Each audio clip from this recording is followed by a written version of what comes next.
the song. Do you get it? Just yet.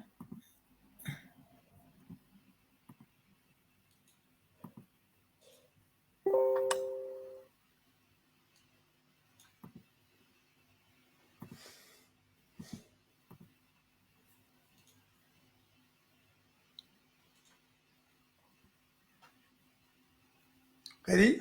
I'll go for it. We're live whenever you're ready.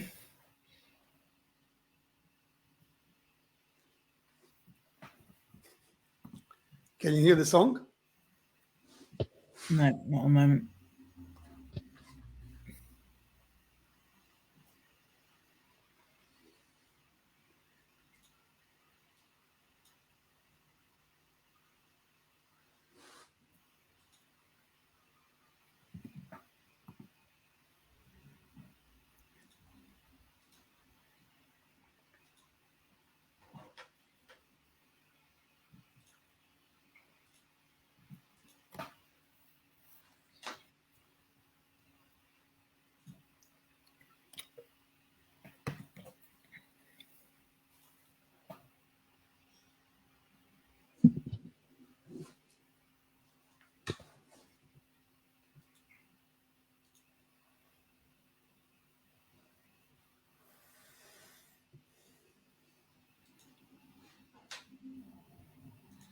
Working on it, guys. Still a few technical problems. We're getting there.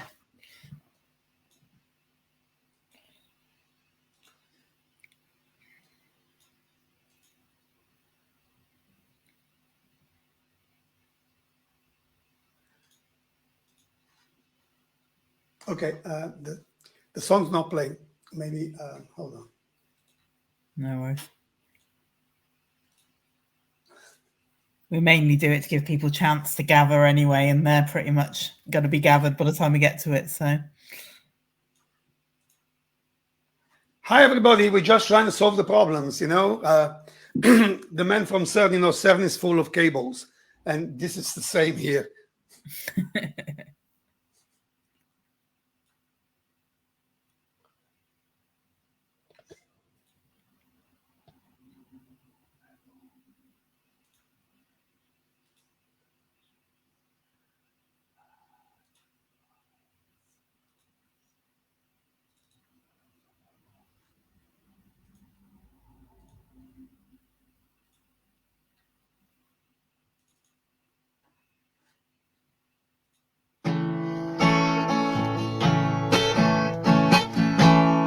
Honey, don't walk out, I'm too drunk to follow. You know you won't feel this way tomorrow. Well, I'm a little rough around the edges and inside a little hollow. And I'm faced with something sometimes that are so hard to swallow. Hey, when I was born a rebel down in Beauty, on a Tuesday morning, I want food in the bread, one food song, the pedal I was born a rebel. I was born a rebel. Pick me up in the morning, she bid on my ticket, yeah. Screamed in the car and let me out in the thicket.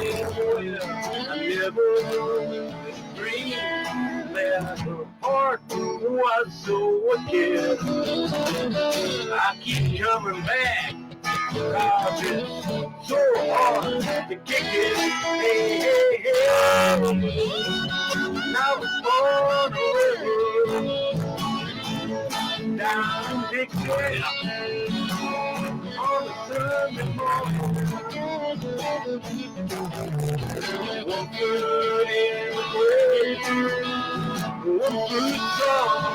Well, I was born a river. I was born.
Okay.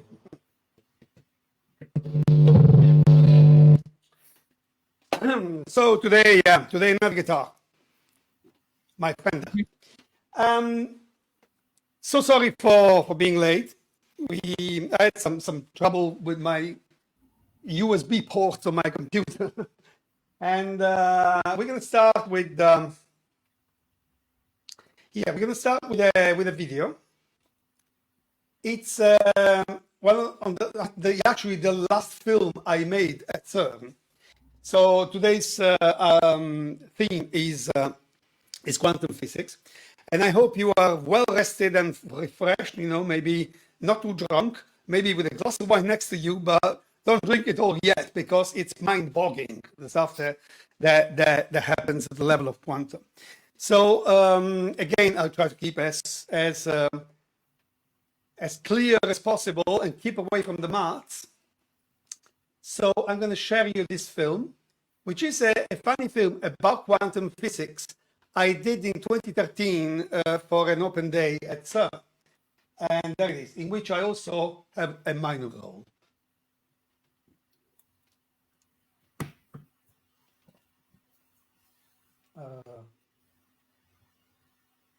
Okay, just give me a second because the film is blocked as well. Something is all a quick time. Here we go. I'm going to get it and restart the film.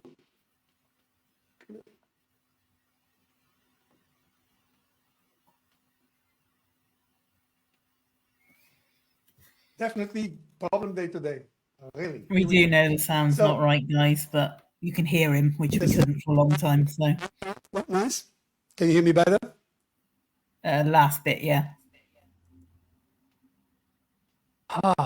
Okay, here we go. Can you hear that? Oh, wait.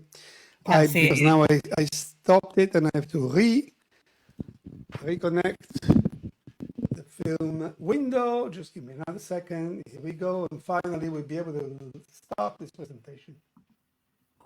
Finally, I can leave this ugly world of classical physics and go into my favorite place, quantum world. First, I will have a drink at the H bar. Wait, which door is the way in? Oh, I'm in the quantum world now. I must take both doors at the same time.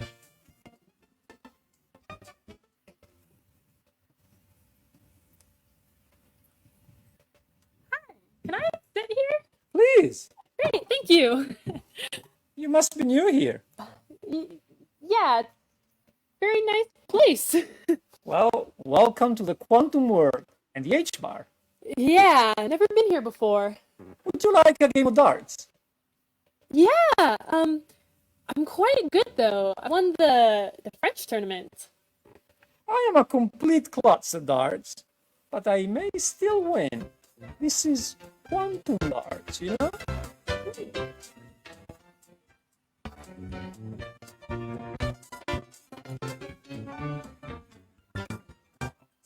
How am I supposed to hit the target if it just keeps moving? Quantum fluctuations. The position of the dartboard is uncertain. Hitting or missing the target is just a matter of chance. Hello, can I play too? Who's she? I don't know. She looks like an anti-particle to me. Are they dangerous? Oh, don't worry. There's no danger. Unless its charged conjugate particle is attracted to her. Because in that case... Me too, can I play too? Oh.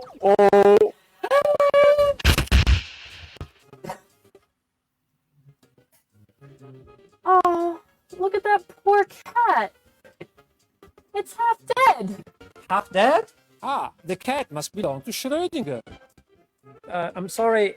I need to go to the toilet.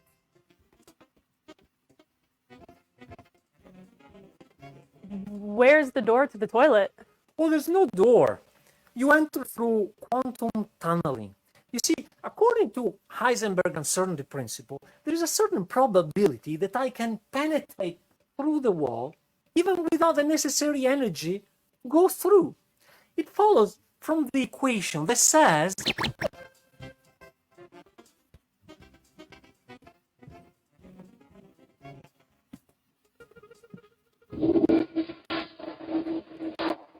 oh, I'm done. Now we have to wait for me to quantum tunnel through the wall again. It may be a matter of minutes or hours, even days if I'm not lucky. I hope you're not in a hurry.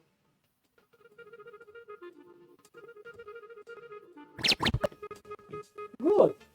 It happened sooner than I expected. Would you like to cover a drink? Yeah. Oof. I feel like I've been swallowed by a wormhole. I definitely want a drink and something strong. Please take a chair. What's the matter with you? You're so rude. I'm terribly sorry. You see, here in the quantum world, energy is quantized.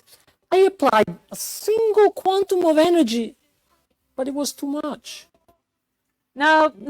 Please don't help me this time. I'm okay.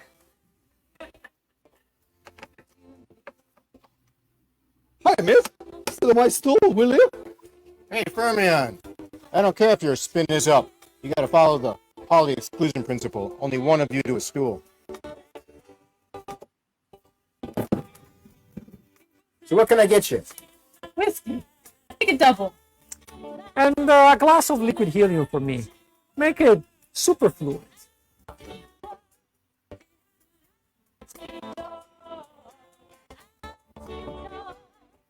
But you were a man, and now you're a woman?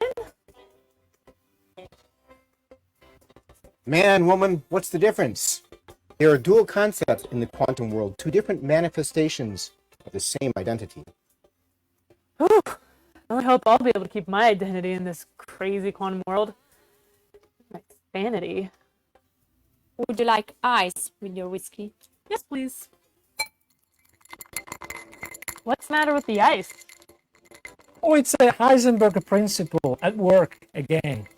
See, if you constrain something in a small region of space, its velocity becomes very uncertain and it can fluctuate widely. Oh dear.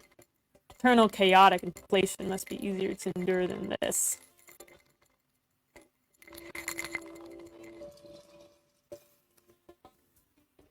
What is this? I asked for whiskey. In the quantum world, you can never be sure of the outcome.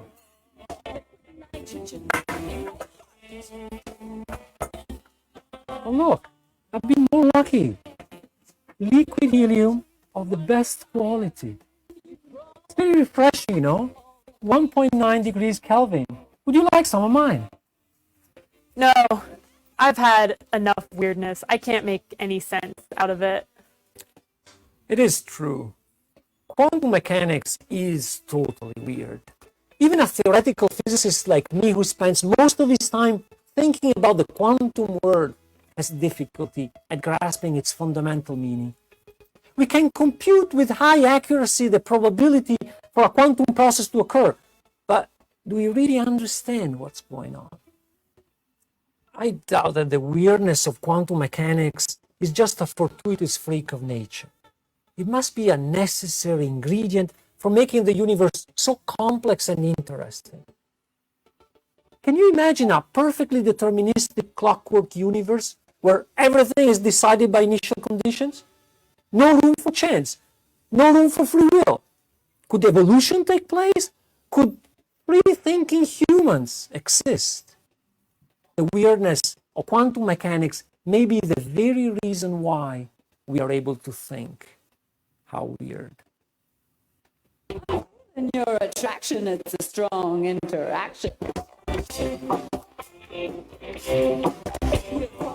Yeah, New York, York, you walk me down, down, down. You know straight, you walk me down, go, go.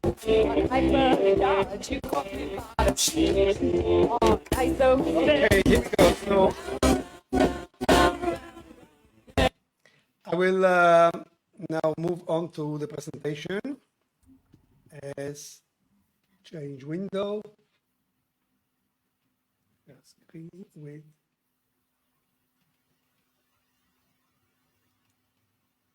and I. So what you just saw was a crazy film we did for an open day at CERN about the quantum world, and the person who wrote it was actually a theoretical physicist, the guy, the actor, Jan Judice. He spoke about basically all the concepts that we will go through today in a funny way, you know, like indetermination principles and quantum teleportation and all sorts of other things. So we're going to start from the very first concept, which is the fact that what is a quantum? That's the first thing. A quantum is the smallest discrete unit of a phenomenon. That's the definition, which can be energy, for instance. So in the case of the electron, for instance, the light, the smallest element is the photon, the particle of the photon that carries light. And in the case of electricity and magnetism, it is the electron. So this is the quantum, this particle that emits energy. And it's only particles that emit energy that can actually assume the role of quantum. He was talking about this uncertainty principle by Heisenberg, which is when the ice was moving in a glass, and that you can never tell when things are. The electron, for instance, we know that electrons orbit around the nucleus of the atom, but we can never tell where exactly the electron is, because as you will see later, the minute we go to measure, we lose the location of the electron. Also, it says that measuring anything smaller than a quantum doesn't make sense, because the measurement will be irrelevant, will not be true. So let's meet this London city girl, who is somebody who can explain very, very well things with an animation. We'll see her over and over during this presentation. Quantum leap. In the early 19th century, it was theorized that at the subatomic level, energy can only be released and absorbed in discrete indivisible units called quanta. This means electrons have fixed orbits around the nucleus of the atom as their energy comes in discrete amounts.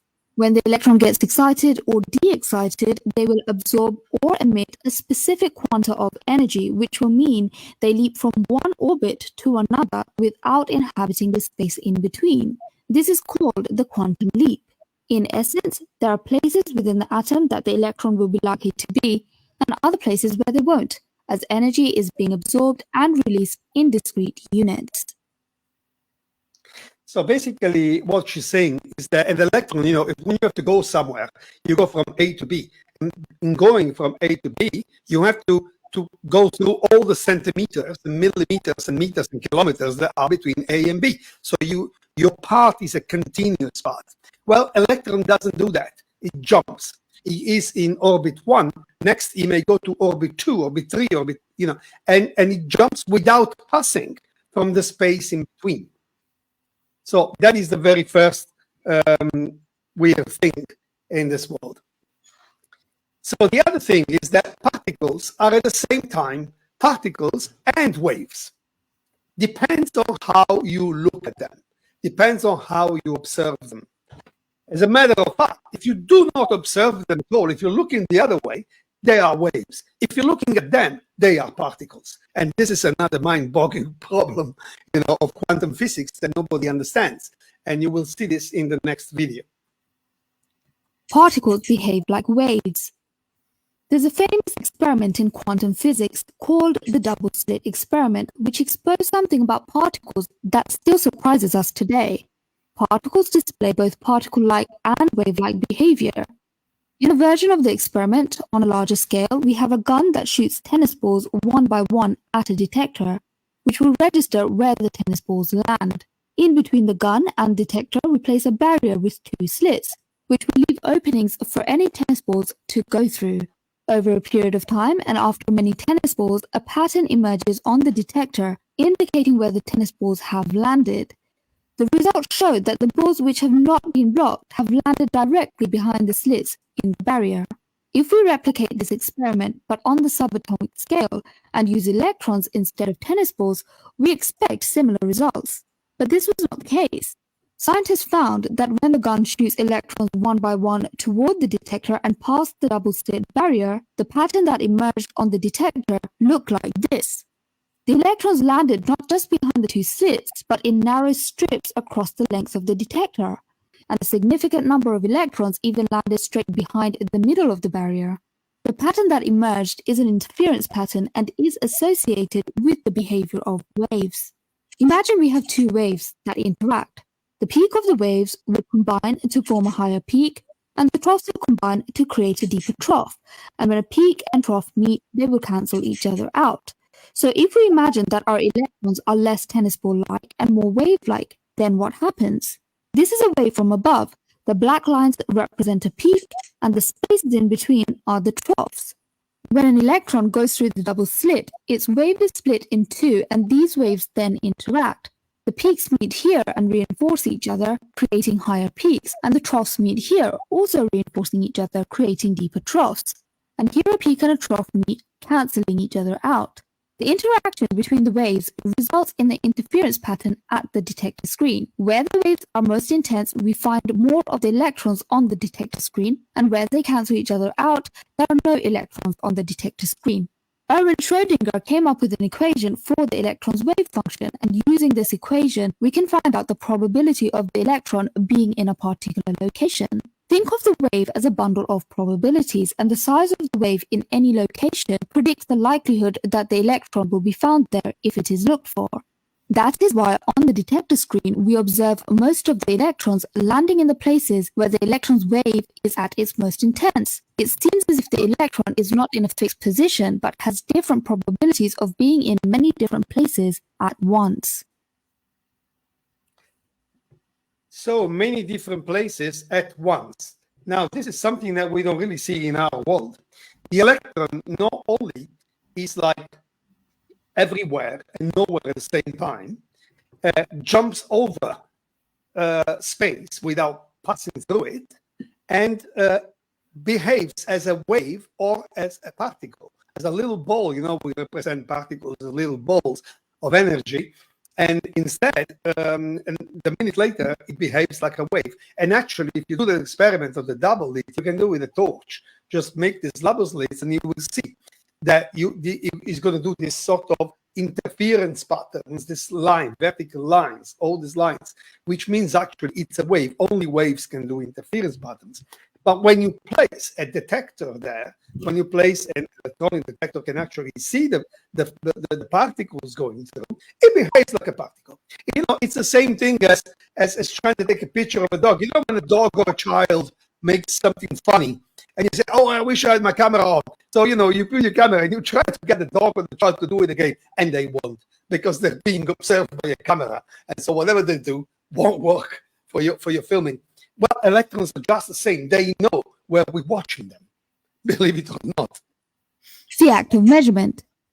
To observe the electron's wave function going through both slits at the same time, detectors were placed next to the slits to capture this activity. But when this was done, something strange happened. The electron stopped behaving like waves and went through one or other of the slits and landed on the detector screen to form the two-striped pattern rather than the interference pattern. It seemed as if the act of measuring did something to collapse the wave function. Collapse the wave function. As he said before, the guy, John Giudice, in the film before, basically the position of an electron is not defined, it's a probability. And everything in quantum physics is based on probability. And so you apply a whole probability mathematics in order to kind of determine where it may be and where it may not, or what it may be or not, which property it may have, which momentum, how he would turn. You know, it's all probabilistic. We never really know for sure. And the minute you go to see, to measure, immediately it starts behaving differently. You know, like the man that becomes a woman. Well, this is the same thing. Particle that becomes a wave. I wanted to say, by the way, that if you have questions, ask them now, and I will stop every now and then, because quantum mechanics is very complex, and it's several different subjects, although they're related. So if you feel like asking questions, I will reply to them. I will pick them up in between the slides. So if you, Alex, see any questions, apart from greetings, which I, of course, exchange, you know, let me know, and then we will take the question as they come. But please ask things that are pertinent to what we are talking about. So to the last few slides. At the end, of course, we will do more of an open discussion. If you can put any questions in capitals, that will be helpful so I can pick them out easier.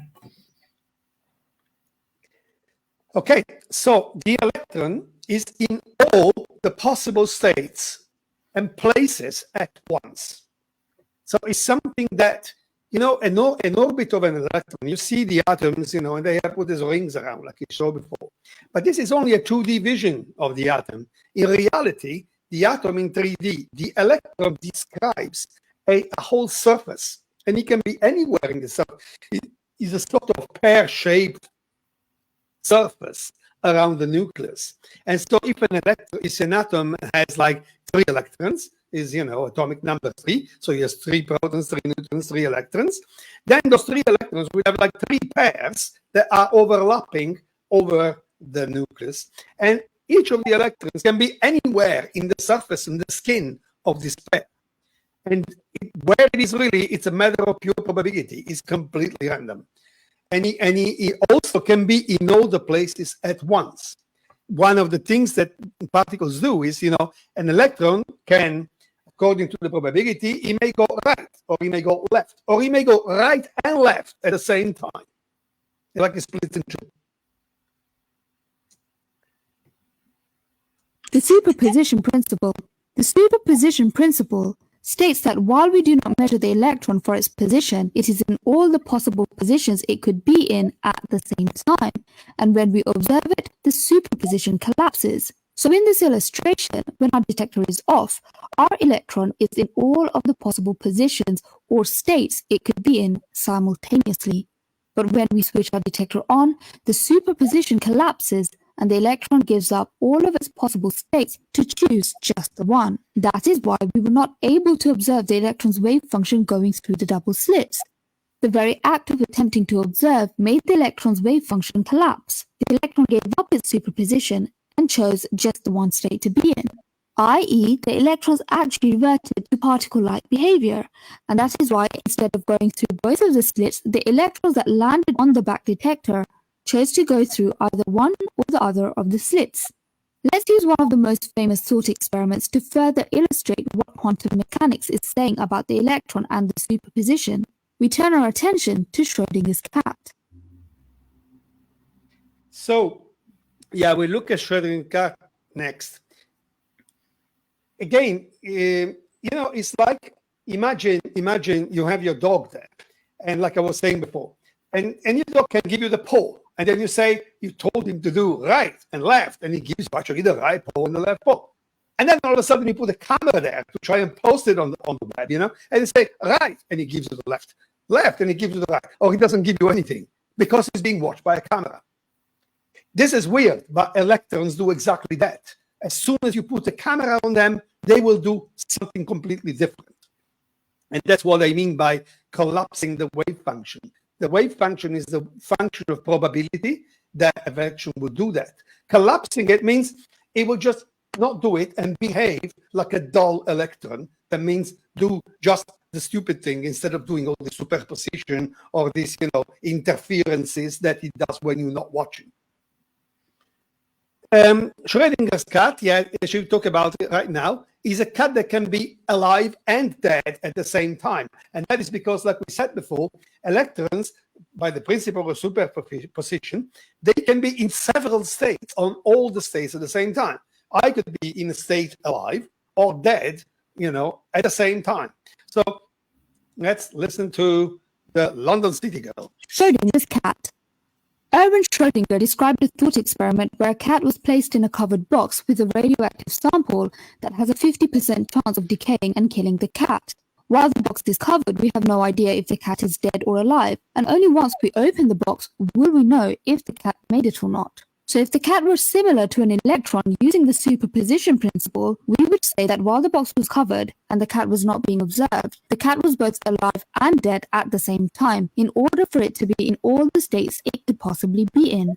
Only when we lifted the cover to observe the cat did its superposition collapse for it to be either alive or dead. Obviously, this feels intuitively wrong, and the reason why this thought experiment was employed was to illustrate how odd the laws of quantum mechanics are when it comes to describing the behavior of particles. However, countless experiments have corroborated the results predicted by quantum mechanics. It does indeed seem as if particles have a wave function and that particles are in all the states it could possibly be in simultaneously until it is observed. But why do we see evidence of wave-like behavior from particles and not cats? After all, cats are made up of particles. Well, the reason is, the bigger the object, the smaller its wavelength, and at the size of a cat, the wave is simply too small to be detected. So we are actually not too different from particles, and so do cats. We just are too big to emit a wavelength that is, you know, possible to be to give the same effects that single particles do. So yes, before proceeding, yes, I see there is a question about quarks. Yeah. Right. Well, I will talk about quarks next time. These are a bit off topic. Quarks are basically the component of neutrons and protons. Protons and neutrons are not elementary, you know, atomic, what we say, the smallest particles. They are in turn made of quarks, and the quarks is what gives them mass. So, so we will see this when we go through the standard model and basically the basics of the particle system that we have adopted, we use today. Probably next time we'll cover that. I do have a question on topic, if you don't mind. Yep. The whole Schrödinger's cat thing, the cat obviously isn't both alive and dead. We just don't know what the cat is. So how do we know that an electron is acting a wave if we're not watching it, Exactly. Well, the point is that the cat, of course, is just an example, you know, but for other kind of situation, they have done experiments similar, much more complex than the experiment of the double slit. That I took that one because, of course, it's easy to understand.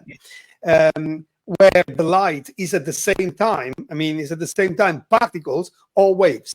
And as long as you don't watch, is waves. And then when you watch, it becomes particles. So the same thing, it's an example that they give of that same thing. The fact that the cat could be in two states, and then, you know, it could actually be dead, or it could be alive, or it could be dead and alive. And when you were watching, it actually is probably dead and alive at the same time. But then when you watch, it will be either dead or alive. It's never going to show you, you know, that he's dead and alive at the same time. So that is the idea.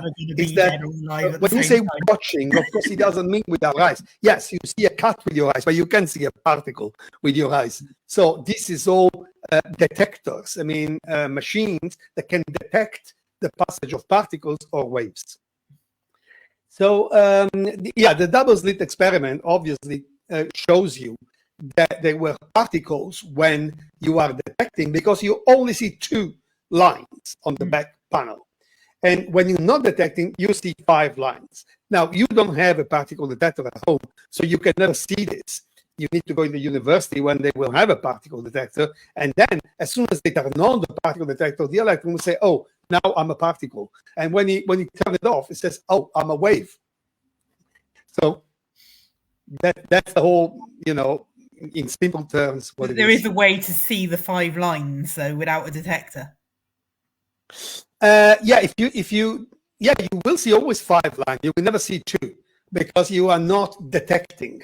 The minute you turn on the detector, if you go in any university, they will have this. Probably even in high schools, it's a little electronic machine that they put on the side, and they can see the particle passing. But we'll see more about this now when we talk about time travel. I just see another question. Yeah. How is a test viable when you're comparing tennis ball to particles? Would there not be too many variables? Would be like comparing a round orange to an apple, which is not round. Well, the thing is, we're not comparing. These things actually are 2 different things. It's like if I was a particle, I could be a man now, and then I go away, and I come back, and I'm a cat. This is the thing. So you can compare cat with man, or I could be a tuba or a saxophone. And that's what particles do. They appear, disappear, and they change what they are. They change their properties. So we'll see this. Let me show you another video about time travel that tells you even more. This is particles that can travel in time. Time traveling electrons. Another way scientists have tried to observe the electron superposition in the double slit experiment was to observe them after they had passed through the slits. So they placed detectors in between the barrier and the detector at the back. The reasoning was that as the electrons passed through the barrier, their waves would have split, as there was no measuring happening while they went through. And then when they were measured past the double slit, the electrons would be found across the length of the area behind the double slit barrier and in correspondence with the final interference pattern. But that didn't happen. In fact, when they did the experiment, the electrons were found only in the areas directly behind the slits, and no interference pattern emerged on the back detector. Stranger still, when the detectors were switched off, the interference pattern returned. When scientists weren't looking for the electrons, they continued to exhibit their wave-like properties and land on the back detector to produce the interference pattern. But when the electrons were observed, they collapsed back to a particle and eliminated all evidence of the superposition by not being detected anywhere but behind the slits. So the scientists attempted to outsmart the electrons and decided not to have the detectors switched on until after some of the electrons had passed through the slits. But even when they did that, the electrons somehow knew that the scientists were going to switch the detectors on, and the superposition collapsed. There was no interference pattern, and electrons were only found behind the slits. Every time the scientists decided to leave the detectors off for the whole of the experiment, the interference pattern emerged. And every time the scientists decided to turn the detectors on midway through the experiment, the interference pattern no longer appeared. So it was almost as if the electrons were going through the slits with their wave function intact, and as soon as they realized that the detectors were going to be switched on, they went back in time, reverted back to particle-like behavior, and erased all evidence of the superposition. So what's actually going on here? Are the electrons actually time traveling? Well, quantum mechanics says that the electrons did not go back in time, but that they did in fact go through both of the slits at the same time, but that as soon as the detectors were switched on, the electrons collapsed their wave functions, choosing to be in line with one or other of the slits and erasing all evidence of their superposition. So this is even worse, because as you can see, what she's saying is basically that they move the cameras instead of putting them before the double slit, because the electron passing because the double slit will say, oh, look, we've got cameras, so let's now be a particle because they're filming us. Or, say, oh, the cameras are off, so I can be a wave. And so it passes and is a wave. Now, they put the cameras after the thing. So they say, okay, you've already taken the decision. You've gone through the slit as a wave. So now I'm going to see you as a wave. I said, no, no, no. The thing gets to the camera, and as the camera is on, it will immediately go back to being a particle. So there's no way to take a picture of him being a wave, basically. No way to actually detect it as being a wave. It's like it could read your mind. And what she said was even worse, is that actually, if they knew if you were going to turn them on or not, and take the appropriate decision. So if you knew that you had the intention of turning them on, then they would stay particles. And instead, if they knew that you're not going to turn them on because you've gone away to the bathroom or something, then they become waves. So totally mind-boggling. Now let's look at the many worlds theory. What is this? Well, we spoke about briefly a few times ago, and it's the fact of every time there is a quantum action in the whole universe, the universe splits in two. And there is one where the thing happened and the other where it didn't. The many worlds theory. So now we know that measuring appears to have an effect on the behavior of particles, and there have been many theories to explain this. A few notable ones are the spontaneous collapse theory, Bohemian mechanics or pilot waves theory, and the many worlds theory. Of all the theories, the one that seems to have captured popular imagination is unsurprisingly the many worlds theory, so we will touch upon that briefly. The many worlds theory states that anything that can happen does happen.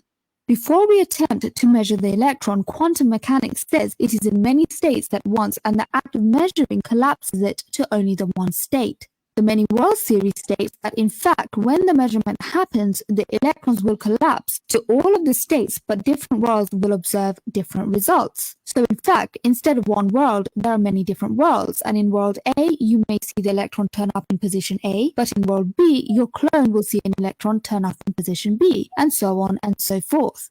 The implications of this are mind-boggling. Every time there is one or more possible option available for the universe splits and creates copies where all possible outcomes come true. So for example, there could be a world where Hitler won World War II, a world where mankind never made it to the moon, and a world where penicillin was never discovered. But there could theoretically be worlds that are much more advanced than us. A world where we have glimpsed further and deeper into the workings of the universe and have been able to achieve immortality. If that was the case, then every person has achieved quantum immortality in one alternate reality or another. Well, that's comforting to know that somewhere there is a world out there where we are actually intelligent enough not to keep killing each other in stupid wars, but put our head into our how to say, improvement from science and arts and spirituality. Well, brief. I see a good comment there from Kat, the particles detectors. Exactly. That's what it looks like. That's exactly what it looks like. But it's impossible from the point of view of physics. So that's why it's mind-boggling. We still are missing the point there. Now, somebody asked me about quantum entanglement a few weeks ago, and well, it was completely off topic. So now that we know what a quantum is, and we know how this particle behaves strangely, we can now talk about it, or rather, my friend, the London City girl, can do it. Oh yeah, I should say a few things that according to Einstein, well, Einstein never liked quantum theory because it conflicted completely with his theory of relativity, and he called it spooky action at a distance. It's like too. Yes, and she will speak about spin, and spin, charge, and mass are basic attributes of particles. I'll tell you this because she was going to talk about particles that have the same spin. Even though they're far away, they actually are like moving in the same time or in symmetric ways. Like that. But you see the video. Introducing quantum entanglement. Quantum entanglement occurs when two particles become connected in such a way that when the property of one particle is changed, an instantaneous change in the property of the other particle occurs. Entangled particles have the opposite properties or states. Particles have a property called spin, and the particle will either be spin up or spin down in any given direction. When two particles are entangled and their spins measured in the same direction, one particle will be spin up and the other particle will be spin down.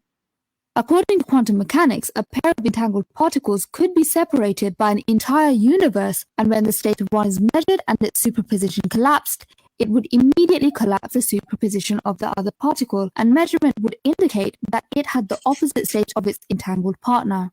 So in this example, particle A and B are entangled and separated by an entire universe. They are not measured and have the superposition of being both spin up and spin down at the same time. When particle A is measured, its superposition is collapsed and it indicates spin up, and as particle B is entangled with particle A, its superposition is also collapsed and it indicates spin down.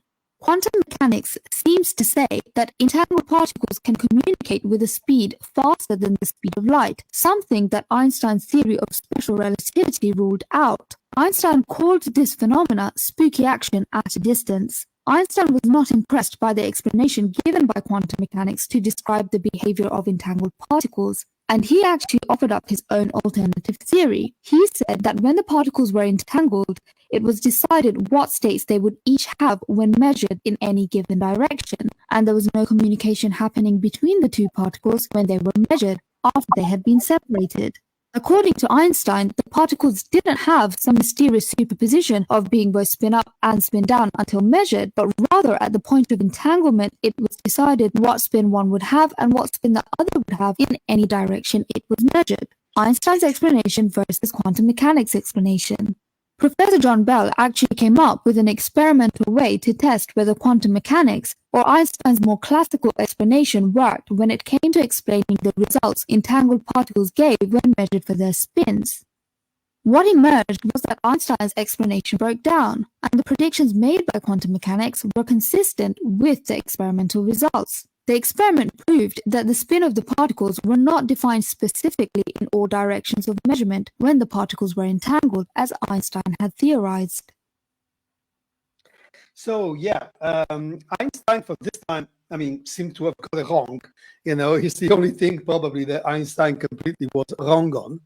And the reason why this bugged him is the fact that, in his general relativity, as we saw before, in his general relativity, the speed of light is the maximum possible speed. And the speed of light, to cover a large, from a galaxy to another, it could be millions of years, millions of light years, even billions of light years. They were saying that if two particles are at our whole universe, which means 13 billion light years, if the two particles are separated by a whole universe, they still will do like this. So do they communicate? Says no, they are pre-programmed to go that way. So that means, if they've been entangled at the moment of the entanglement, they will keep doing this spin up and down. Now, let me tell you what this spin is. Spin up, spin down, like I said, is a property. You can call them yellow and green. And it's in fact, or in this case, red and green. And it's the equivalent of planets spinning, or planets revolution. So, but in fact, particles don't actually turn. What they call spin is something that has much more to do with their let's say their charge, things like this. So it doesn't really matter what it is. What's important is that these particles are showing a behavior, like one is upside down and one and the other, and they cannot communicate, because if there are millions of light years, even if there is only 3 light seconds between them, they still cannot do it, because the light is the maximum speed there is. So there is something else there. There is something that makes them behave like inseparable twins, and we don't know what it is. So this is kind of a door open on new physics. There is something that we yet have to understand, yet have to discover.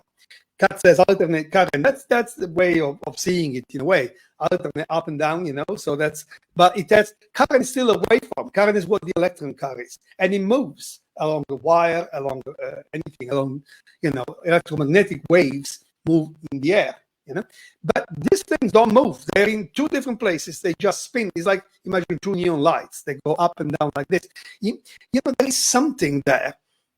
Take twins. My mother had a twin. They were born, they were identical twins. And they had the same thoughts at the same time, especially when they were children. They had the same vision, they had the same dreams. And if you separated them by a whole world, you took one to America and the other to Italy, where she was born, they still would have the same thoughts at the same time.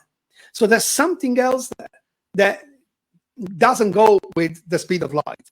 Or, because even if you took one of my mother's sister and took her to another galaxy, they certainly would have the same thoughts at the same time. So this is the kind of situation we have with quanta.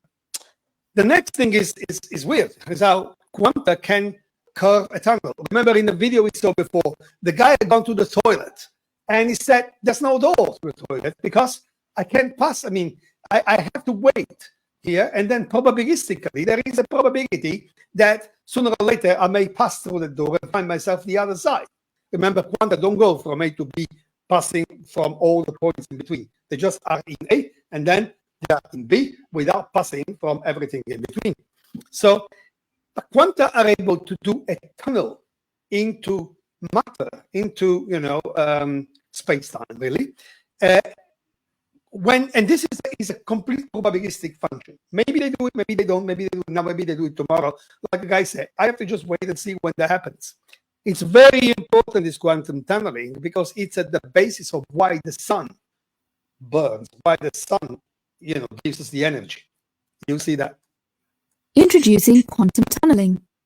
In a phenomena called quantum tunneling, it has been observed that particles have the ability to cross barriers they shouldn't be able to. The reason for this is down to the particle's wave function. Let's use an example. This particle here shouldn't have the energy to be able to cross this barrier, but it can, and that's down to its wave function. Even though the probability of finding the particle on this side of the barrier is low, it is not zero, and the particle can indeed tunnel its way to the other side of the barrier.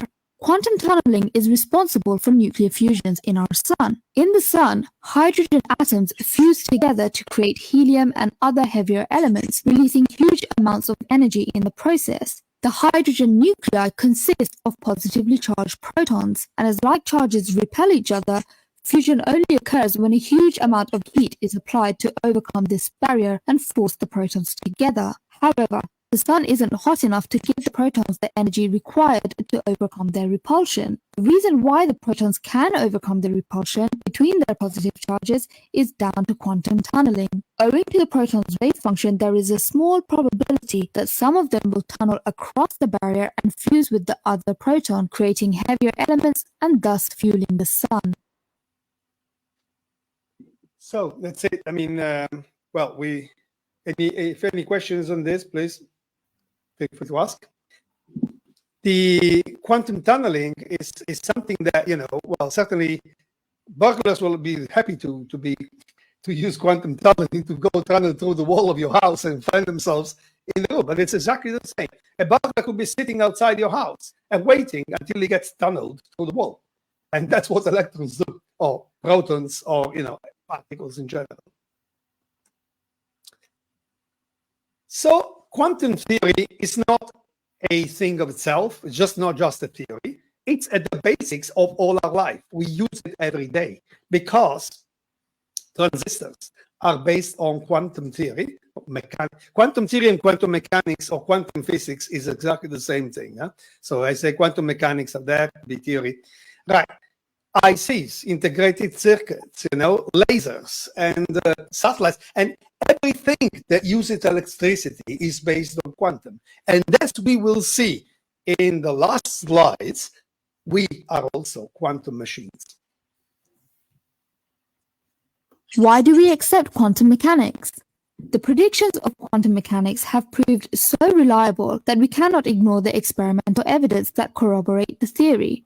The entire electronics industry is built on using quantum theory. Those principles have led to the invention of lasers, transistors, and the integrated circuit. The future of quantum mechanics, the quantum computer. The first quantum computers are currently being developed.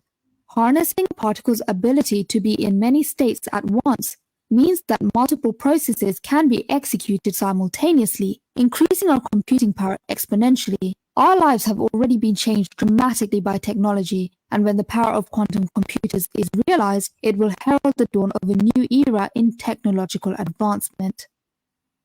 So quantum computing basically is the fact of being able to use the quantum, which is an infinitesimal part, like the charge, like the spin, for instance, of the electron, as a bit for 0 and 1. So instead of having what we have today, which are, still very, very small, memories, these things are like 64 or 125 gigabytes in here, and in computer memories today, yes, you get a computer of terabytes in a small disk, in a small SSD. But when we talk about quantum computing, we're not talking about gigabyte or terabyte. We're talking about trillions of petabytes, which means that, your memory that you have today will be a bit like the floppy disk that I used to use in my young age. It will be a complete nothing what the kind of memory we have now. And it's not just memory. Computers today, they do what? 3 gigahertz, 2.7, 3 gigahertz. Now in the computing speed, the CPU. Well, if we get to quantum computing, that will be mind-blowing. These computers will have, again, trillions of times your CPU that you have now. And they will be by far expand the capability of our brains, which means that when you talk about AI, we will have computers that will be able to think. Already they do think much faster than us today. Anybody who tried ChatGPT, or any similar kind of AI applications has been already mind blown. But imagine now multiplying that power by trillions of times. It's just scary.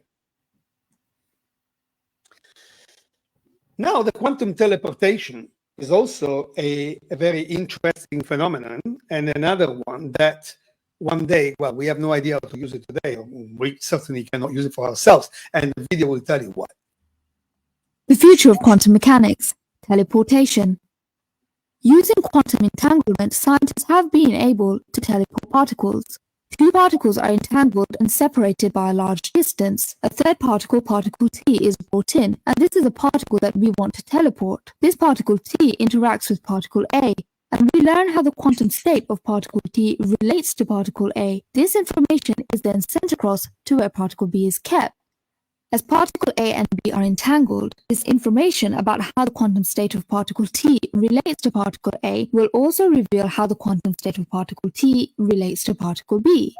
Particle B will then be manipulated to replicate the quantum state of particle T, becoming an exact copy of particle T.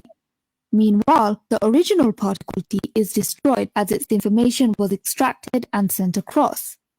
This method of teleportation has only ever been done on particles, and a single human being contains a huge amount of particles, and that would mean an immense amount of data would need to be transferred for human teleportation. Transferring this amount of data using the means we have today would take upwards of 250,000,000 years. At the same time, it opens up a philosophical debate of whether the teleported particle T is actually the original particle T or just a precise copy of the original particle T. Imagine that human quantum teleportation became a reality. Say Alice wants to travel from London to Tokyo. Two chambers of entangled particles would be in each city. Alice would step into a scanning device, and the quantum state of each individual particle would be measured in relation to the chamber of particles in London. This information would be relayed to Tokyo, where the chamber of particles would be manipulated to replicate the quantum state of each of Alice's individual particles, creating an exact replica. Meanwhile, Meanwhile, the original Alice in London has been destroyed. The question is, as the original Alice dies in the process of teleportation but is then reconstructed at her destination in Tokyo, is that still Alice? Tokyo Alice is identical to the last atom to the London Alice, and is in full possession of London Alice's knowledge, experience, and memories. And Tokyo Alice even believes she is the London Alice, while the original London Alice no longer exists to debate the issue with her. It's a philosophical and ethical dilemma, but it may not be one that we will need to face. Human teleportation would be extremely difficult, so although it is not impossible, it is improbable that it will ever become a reality. So yeah, that with there's plenty of films, of course, movies, The Fly, etc. They were based on this concept of teleportation, where you enter a cabin, you get disassembled or scanned, all your information in your body, in your brain, and everything gets scanned and then transmitted over some network to another place in the world or in the universe. And what's interesting is that quantum, you can do this with particles, and it's actually they've been doing it for 20 years, teleporting particles and using the quantum entanglement. So the network there is actually the quantum entanglement system, and therefore the information can travel faster than the speed of light. It doesn't travel faster, but because it takes some other kind of medium, which is not light, the transmission, and which we don't know what it is. But basically, they have been transporting single particles. So yes, as she says, we're very far away from getting transport even this pen, but and besides, we don't know how it's going to get on the other end, if it gets like a sort of mashed plastic or becomes something completely different, because you have to encode and re-encode the information about the pen or you. So we are near the conclusion of this presentation, and there is this problem that quantum mechanics is incompatible with general relativity. And I said before, Einstein didn't like quantum mechanics because, of course, he had invented general relativity, and which means how the planets rotate, gravity, how they rotate around each other, the speed of light, all the physics of the universe was there.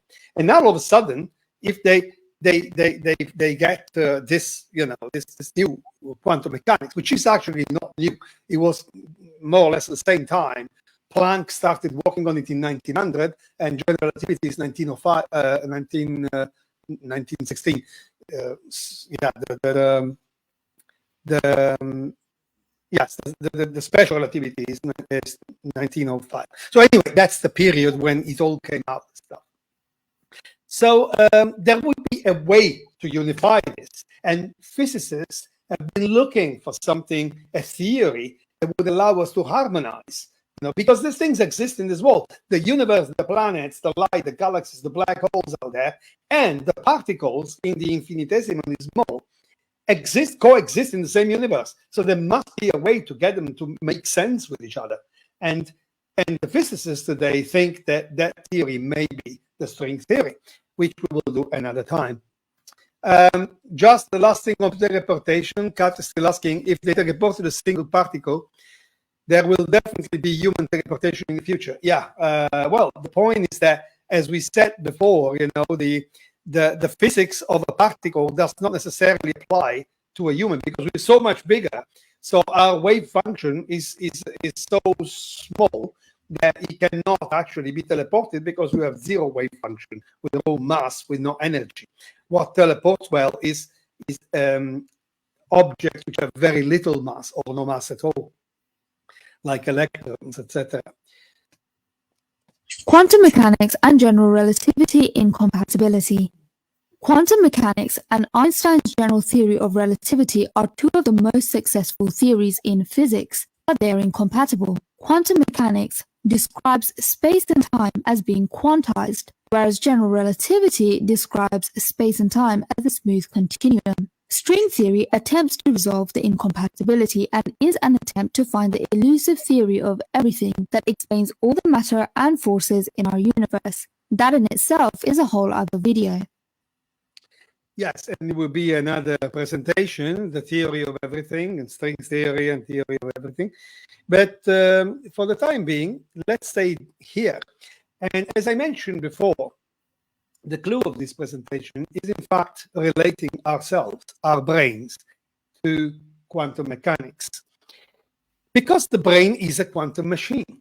And you know that because when you take an electroencephalogram, they are actually recording quantum states that emit from waves of electricity that are dispatched, that are created inside the brain. We know that the brain is an electric machine, and therefore, the quantum theory applies to the brain as well. But do we have a soul, or does the soul have anything to do with it? Well, the answer comes from Sir Roger Penrose, Nobel Prize in physics, in theoretical physics. The soul is a quantum state system. Basically, what is our consciousness? You see, our existence is defined by consciousness. So we are conscious. We have the sensation of being us. Is the identity. I know that I am me, and I am not that glass or this computer. So the ability to think, to create, to feel emotions, to feel spiritual, to feel, to deduce, this deduction capability that, we have and objects don't have, and most animals don't have. So this is what has been identified with the concept of soul. But consciousness is transmittable in quantum data, because if it is a set of information, like we said, it's a quantum state system, which means in my memory, I have what is me. It's my memory. If I was to immediately, lose my memory, like some people unfortunately do, hitting their head and they become amnesic, then you have lost yourself. That's a big sufferance of somebody who has lost their memory, who doesn't remember anything, not even his name, because they've lost their identity. They don't know who they are. It's like if it was another person, right? It wasn't you anymore. So does the soul reboot at that moment? Well, perhaps yes, perhaps not. Perhaps the shock is only physical, and you are likely to find again your memory, like it happens in most cases. Or perhaps so bad that your memory will never be found again. So, but this is what's important, is that consciousness is 50% memory and 50% ability to process this memory that you have in your memory bank there, in your memory storage, and make sense of it, make sense of what you see, and have deduction and be aware of the world around you. So Penrose goes further than that and says that the consciousness is not only in your brain, but is actually interacting with the fabric of space-time, because particles that are in your brain, right? Your brain is made of electrons. There are electrons moving in through the synapses in that, and or what he calls the tuberculi, the small pipes that are inside the synapses, which hold this information. It's like the memory cells, right, in the computer. And this is actually quanta. Is information, is quantum information, and therefore quanta are particles, and particles are in the fabric of space-time. Then we talk about global consciousness, which is what the consciousness of the universe. Some people may call it God. Some people may call it, the Mother Nature, whatever. But somewhere there is some kind of global consciousness. Because if we do have a soul, and our soul is made of quantum, this quantum must go somewhere and come from somewhere. And this is what leads us to the idea of, is there life after death? Another video. This time is not the London City Girl. But it's actually pretty well explained. Imagine a world where reality is not what it seems. Where the very building blocks of matter and energy, at the tiniest scales, behave in bizarre and seemingly impossible ways. This world is the realm of quantum mechanics, a branch of physics that defies intuition and common sense. In the quantum world, particles can exist in multiple states at the same time, and information can be transmitted instantaneously over vast distances. This world is governed by strange properties like wave-particle duality, superposition, entanglement, and the uncertainty principle. But what if I told you that this strange and mysterious world might hold the key to understanding consciousness itself? That's the idea behind quantum consciousness. It suggests that the principles of quantum mechanics, which seem so foreign and counterintuitive, might be at work inside our very brains. In this theory, the neurons and synapses in our brains operate not according to classical mechanics, but according to the strange and probabilistic laws of quantum mechanics. This could mean that the very nature of our thoughts and experiences is influenced by the strange and mysterious behavior of subatomic particles. The concept of determinism in the brain, the idea that every cognitive process follows a predictable cause and effect pattern, is being challenged by the fascinating world of quantum consciousness. At the subatomic level, particles don't have a definite state until they are observed, meaning their behavior can only be described in terms of probabilities. And when two particles are entangled, their state cannot be predicted with certainty until the state of the other particle is measured. This suggests that the behavior of neurons and synapses in the brain may also be probabilistic rather than deterministic. Imagine a complex network of quantum information, constantly entangled, creating patterns that are not entirely predictable. It's like trying to predict the movements of a swarm of bees. Their behavior is not always certain and can only be described in terms of probabilities. Enter the thrilling world of the brain, where the behavior of neurons and synapses is not set in stone, but rather follows a mysterious and unpredictable pattern. This complex network of quantum information constantly entangles itself, giving rise to a unique way of processing information. It's a world where the boundaries of what we know are constantly being pushed, potentially leading to groundbreaking insights into perception, memory, and decision-making. Two renowned researchers, physicist Roger Penrose and anesthesiologist Stuart Hameroff, studied on this. They have put forth a mind-blowing theory that suggests consciousness arises from the collapse of quantum wave functions in tiny protein structures called microtubules.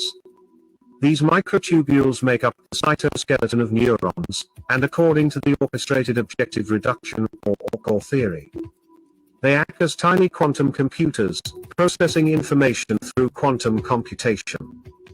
The microtubules in neurons are believed to be entangled with each other, forming a complex network of quantum information. When a neuron fires, the microtubules undergo a process known as orchestrated objective reduction, in which the wave function of the quantum information collapses to a single state. This collapse is thought to be the key to the generation of consciousness, as it creates a conscious experience that is beyond our current understanding. The ORCOR theory proposes that consciousness is not just a mere byproduct of the brain, but a fundamental aspect of the cosmos, existing beyond the physical confines of our bodies. This theory suggests that consciousness is a non-local phenomenon, present everywhere in the universe, much like the fabric of space and time. But this isn't just some far-fetched idea. The ORCOR theory is grounded in science, with evidence pointing towards the role of microtubules, tiny protein structures in neurons, as the key to understanding consciousness. The collapse of quantum wave functions in these microtubules is thought to be responsible for conscious experience, creating a unified and non-local phenomenon across the brain. The ORCOR theory is still shrouded in controversy, but that has not stopped the scientific community from actively researching and refining this mind-boggling theory. The brain's inner workings are shrouded in mystery, where the very fabric of reality itself may be at play. The orchestrated objective reduction theory proposes that the brain's neurons and synapses create a complex web of quantum information that may be responsible for our conscious experience. This suggests that the way we perceive and think may not be deterministic, but rather influenced by quantum processes that are constantly at play. But the theory is not without its skeptics. who argue that the Orpor theory is incompatible with established principles of physics, leaving the scientific community at odds with one another. The very notion of quantum consciousness has ignited a firestorm of debate, stirring up fundamental questions about the nature of our reality, the origins of consciousness, and our place in the cosmos. While many remain skeptical, the possibility that quantum processes may be at the heart of our cognitive abilities cannot be ignored. As research continues to delve deeper into the mysteries of the brain and consciousness, we may soon unlock the secrets of the quantum world and gain a deeper understanding of our place in the universe. Thanks for watching. Please do like, share, and subscribe. So, yes, there is actually a very good paper, very long and very good paper written by these two guys, Penrose and the neurologist. It is an interdisciplinary topic. Basically, he does take both sides of the neurology and physics in order to try to put together a theory. And the paper, like I said, this is not just ideas that these guys have. These are actually results of scientific research, and it's completely documented. There's all the mathematics on it, of course. You can find it. Those of you who like maths and not scared of physics at that level, they can look for Penrose on ResearchGate and find the paper on this quantum reduction. So we come to some very philosophical questions here now. I know that you're going to ask, so I asked them before. Does our soul survive death? Well, this is something we don't know yet. The research has not got to that level, although they are trying, because there's a lot of these near-death experiences that now are being taken seriously by the scientific community. There's a lot of documented unexplicable phenomena in their near-death experiences, and we mustn't forget that now scientists are on it. So if our soul was to survive death, would it keep our memory, our identity? Because our memory, like I said before, is what identifies us, what gives us the feeling of I am me. And well, it's another open question. And where does it go? Well, for the second question, we know if we ascertain scientifically that near-death experiences are real, and that you can leave your body, go out of your body, and come back, in the operating theater, and go and tell afterwards that you have seen a child being operated next door, and in fact there was really a child being operated next door, then you must believe in this. So the point is, sorry, in that case, it does keep a memory, because my soul has gone out of me, my whatever quantum information has been transmitted out of my machine, computer, brain, and now it's floating about somewhere, and then it will come back and get back into my brain and retrieves the memories. But are my memories in my brain, or have they gone with the soul and come back? So this is an open question. And of course, where does it go? We hypothesize, mathematically, of course, that there is this global consciousness that is embedded in the structure, in the fabric of space-time, of the universe. So does our soul join that global consciousness? Some people have some scientists have even hypothesized that would be the role of dark energy, that we spoke about it before. Dark energy that is now responsible for expanding the universe at a faster rate. But would dark energy actually be our souls out there? Well, all these questions certainly are mind-boggling, and on that note, I leave you with a question and your ability to reply. So I will start the conversation now, and I'm sorry for being so late. I've seen some people had to go to bed, but we had some stupid computer problems I had. So, it's my fault. I didn't test everything long enough before. Meanwhile, there are a few questions I can take, and it's Rockchild asking, is it teleporting or is it a version of 3D printing? Well, yeah, good question. In fact, what is 3D printing other than that, except we do it for objects, of course, not for ourselves. But that's what would be, you have information stored in a computer, which is the digital description of an object. And then this digital information will go to the 3D printer, and paf, you have the object. So it would be the same thing for us. Sorry, but will that work, or will we die in the process? Don't forget that objects are not animated. And the other one is, yes, are you familiar with Michael Persinger's experiment? Sorry, I'm not, but I can look it up, and we can talk about it next time. Or maybe you can tell me more. And then David asks, are humans hackable beings? Of course, we get hacked all the time. My sister does on the internet when they ask her to give the bank account and pretending they are the bank. I mean, we are hackable. Hypnosis is the way to hack you. There's people that talk about possession. I don't know what that is, or if that relates to this topic or not. But if you think that we are quantum energy, why not? Possession would be nothing else than another being, another soul, described as digital information packets that enter your brain and take over. So yes, if you admit that, then of course, yes, we are hackable in all the possible ways. So you say he invented the God helmet. We'll send you a link. Okay, well, thank. I will look at it later, Heather Marie. So I don't know if there's any more questions, or if you, Alex, you have a question about it. Or... Not at the moment. No, none coming up at this moment. Nothing springs to mind. Okay. I think either I put them all to sleep, or they are banging their head against the wall. Mind bogging. Mm.